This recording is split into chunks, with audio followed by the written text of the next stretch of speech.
जीवनमा सफल हुनका लागि सबैभन्दा ठुलो कुरा प्रतिभा होइन, निरन्तर प्रयास हो। धेरै मानिसहरू सुरुवात त गर्छन् तर बिचमै हार मान्छन्। सफल व्यक्ति भने चुनौतीहरूलाई अवसरको रूपमा हेर्छन्। हरेक असफलताले नयाँ पाठ सिकाउँछ, अघि बढ्ने शक्ति दिन्छ। आफ्नो लक्ष्य स्पष्ट बनाउनुहोस्, समयको सही उपयोग गर्नुहोस्, प्रत्येक दिन आफूलाई हिजोभन्दा राम्रो बनाउने प्रयास गर्नुहोस्।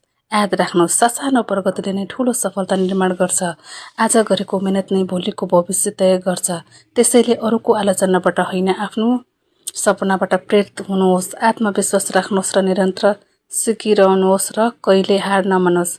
सफलता एक दिनमा आउँदैन, तर प्रत्येक दिनको सही प्रयासले अवश्य आउँछ। साथीहरू, यहाँ चाहिँ आज असार 15 अनि मैले खिर चाहिँ बनाउँदैछु। साथीहरू, मैले खिर बनाएको त हजुरहरूलाई देखाइरहेको छु मैले कहानी भन्दै होइन।